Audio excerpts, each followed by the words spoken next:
तो बच्चों जैसा कि आपको पता है आपकी जवाहर नवोदय विद्यालय की कक्षा 6 की प्रवेश परीक्षा का जो पेपर है वो 18 जनवरी को होना है, ठीक है। तो हम आपको मैथ के सवाल करा रहे हैं। पहला पार्ट है उसका संख्या पद्धति। कल हमने आपको 10 सवाल कराए थे, अब हम आगे के 10 सवाल करेंगे। तो सभी बच्चे ध्यान से समझेंगे। पहला प्रश्न है संख्या 36,490 में 6 और 9 को परस्पर बदल दिया जाता है तो उन संख्याओं का अंतर कितना होगा। मतलब ये हमें एक संख्या दी गई है 36,490, ठीक है। अब हम इसमें जो दो अंक है 6 और 9 उनको आपस में बदलेंगे। जहाँ पर 6 है वहाँ 9 आएगा और जहाँ 9 है वहाँ पर 6 आएगा।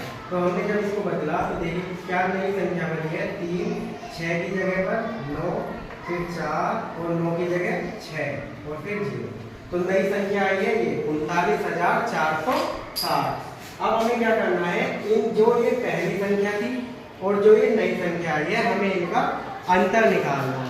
तो पहली संख्या थी हमारी ये, अब हम इसमें से इनको घटा देंगे। तो घटाने पर जो आएगा वही हमारा आंसर होगा। 0 में से 0 गया 0, यहाँ 6 है नीचे 9 है, यहाँ 4 से 1 कैरी दिया हो गया ये 16। तो 16 में से 9 का कितना बचा 7, यहाँ कितना बचा था 3। अब एक कैरी यहाँ से गया, यहाँ पर हो गया 13। तो 13 में से जब हमने 4 घटाया तो कितना बचा 9। अब यहाँ पर 8 है, 8 में से 6 गया 2। तो कितना आ गया ये 2,970। कहाँ पर है ये रहा पहला ऑप्शन। तो पहले सवाल का हमारा आंसर हो गया 2,970। दूसरा सवाल देखेंगे। दो संख्याओं का गुणनफल 80 है। दो संख्याएं दी गई हैं, उनकी जब हम गुणा करते हैं तो 80 आता है। यदि एक संख्या 16 है तो दूसरी संख्या क्या होगी। अब देखो दो संख्याएं हैं, उनकी जब हम गुणा करेंगे तो 80 आता है। अब इन्होंने कहा है कि एक संख्या 16 है, तो 16 का में किस नंबर से हम गुणा करें कि गुणा करने पर कितना है 80। तो 16 की जब हम पहाड़ा पढ़ते हैं, टेबल पढ़ते हैं तो कितना आता है 16 पंजे 80। तो 16 में किसकी गुणा करने पर 80 आ रहा है 5 की। तो दूसरी संख्या क्या होगी हमारी 5। पहला ऑप्शन है 7, दूसरा 9, तीसरा 5। तो इसका आंसर आ जाएगा 5। अगला सवाल देखेंगे। ये नंबर दिया गया है 95,716। 95,716 में 7 का जातीय मान बताओ। तो हमने तुम्हें बताया था जातीय मान किसी संख्या के दो मान होते हैं, एक होता है जातीय मान और एक स्थानीय मान। स्थानीय मान क्या होता है, किसी नंबर में, किसी संख्या में जो नंबर जहाँ पर होगा और उसके बाद जितने अंक होंगे वो होगी उसकी प्लेस वैल्यू। और जो जातीय मान होता है वो खुद ही संख्या होती है। तो 95,716 में 7 का जातीय मान कितना होगा 7 ही होगा। कहाँ पर है पहले ऑप्शन में ये रहा 7। अगला सवाल है, ये संख्या दी गई है 3,85,867 में 5 का स्थानीय मान बताना। तो देखो अब ये यहाँ पर संख्या दी है हमने 3, 8, 5, 8, 6, 7। अब 5 के बाद कितने नंबर आ रहे हैं, 3 नंबर आ रहे हैं। तो 3 0, ये कहाँ पर है इकाई, दहाई, सैकड़ा, हजार पर। तो ये 5 जो है 1000 पर आ रहा है, यानी कि 5000। तो इसका स्थानीय मान 5 का कितना हो जाएगा 5000। अगला प्रश्न है 89 यानी 89 की पूर्ववर्ती संख्या होगी। पूर्ववर्ती संख्या कौन सी होती है, किसी भी नंबर की पूर्ववर्ती संख्या उससे पहले, यानी कि किसी संख्या में से अगर हम 1 घटा देंगे तो उसकी पूर्ववर्ती यानी पहली संख्या मिल जाएगी। तो 89 में से अगर हम 1 कम करेंगे तो कितना आएगा 88। तो 89 की पूर्ववर्ती संख्या क्या हो जाएगी 88। ठीक है। अब अगला सवाल देखेंगे, 16वां सवाल देखेंगे सभी बच्चे। 187 की उत्तरवर्ती संख्या होगी। उत्तरवर्ती संख्या कौन सी होती है, अनुवर्ती संख्या या उत्तरवर्ती संख्या जो किसी नंबर के बाद में आती है।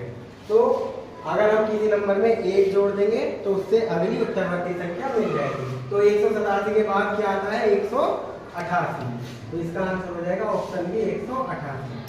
अब अगला प्रश्न है 9,999 की उत्तरवर्ती तथा पूर्ववर्ती संख्या का अंतर क्या होगा। देखो कोई भी नंबर दिया गया है, अगर हमें सब इनसे पूछा गया कि उस संख्या की पूर्ववर्ती संख्या और उत्तरवर्ती संख्या का अंतर बताओ तो हमेशा आंसर 2 आता है। फिर भी अब एक बार तुम्हें करके दिखाते हैं। 9,999 की उत्तरवर्ती या अनुवर्ती कौन सी होगी, उसके बाद कौन आएगा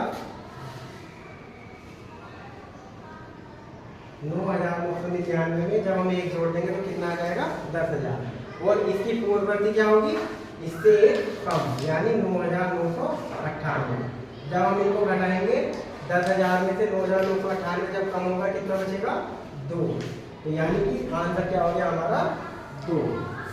अगला सवाल है संख्या 2 स्टार 3 4 5 यदि 3 से पूर्ण से विभाजित हो तो स्टार के स्थान पर कौन सा अंक आएगा। हमने तुम्हें 3 से विभाजित का नियम बताया था। कोई भी नंबर 3 से विभाजित कब होता है, यदि किसी संख्या के अंकों को जोड़ने पर और उसको हम 3 से भाग देते हैं, अगर पूरा पूरा विभाजित हो जाएगा तो वो संख्या 3 से विभाजित होगी। तो इन्होंने पूछा है कि इस स्टार की जगह हम कौन सा नंबर लिखें कि ये संख्या 3 से कट जाए। तो पहले हम क्या करेंगे, इसके अंकों को जोड़ेंगे। 2 प्लस फिर क्या है 3, फिर क्या है 4 और फिर क्या है 5। जब हम इन सबको जोड़ते हैं तो कितना आ रहा है 5 और 4 9, 9 3 12, 12 और 2 14। तो ये नंबर हमारे को, इसको हमने जब जोड़ा तो यहाँ पर 14 आया। 3 से इस नंबर में हम क्या जोड़े कि ये 3 से कट जाए, बताओ क्या जोड़े। अगर हम इस 14 में 1 जोड़ देंगे तो कितना आएगा 15। और 15 3 से पूरा पूरा कटता है, 3 पंजे 15। तो यानी कि अगर हम स्टार की जगह क्या लिख दें 1 लिख दें तो ये संख्या 3 से पूर्ण से विभाजित हो जाएगी। तो आंसर हो जाएगा ऑप्शन बी ए। अब सवाल नंबर 19 है इसी अंक को दोबारा लिखे बिना अंकों 1 4 7 0 9 से बनी 5 अंकों की छोटी से छोटी संख्या बताएं। ये हमें 5 नंबर दिए गए हैं 1 4 7 0 और 9। इनको हमें लिखकर एक ऐसी संख्या बनानी है जो 5 अंकों की हो और सबसे छोटी हो। तो बताओ सबसे छोटी संख्या हम जब लिखते हैं तो हम किससे शुरू करते हैं, छोटे नंबर से। अब यहाँ पर क्या क्या दिए गए हैं 1 4 7 0 और 9। देखो अगर हम 0 से शुरू करेंगे तो ये हमारी रह जाएगी 4 अंकों की। तो इसलिए कोई भी नंबर जब हम लिखते हैं तो उसे हमें 0 से नहीं शुरू करते, 1 से करते हैं। तो पहले हम लिखेंगे 1, इसके बाद 0, छोटी लिखनी है तो छोटा नंबर पहले लिखा जाएगा। इसके बाद क्या बचा यहाँ पर 4, फिर 7 और फिर 9। कितने अंक हो गए 1 2 3 4 5, 5 अंकों की लिखेंगे। देखो कहाँ पर लिखेंगे 1 0 4 7 9। लास्ट सवाल है 91 से 100 के बीच कितनी अभाज्य संख्याएं हैं। 91 के बाद और 100 से पहले ऐसे कितने नंबर आ रहे हैं जो कि अभाज्य है, यानी कि किसी संख्या से नहीं करते। तो 91 के बाद कौन है अभाज्य बताओ। 92 कटता है, 93 3 से कटता है, 94 भी कटता है, 95 भी कटता है, 96 भी, 97 नहीं कटता, 98 कटता है, 99 भी कटता है। तो कौन सा नंबर है, सिर्फ एक नंबर है 97।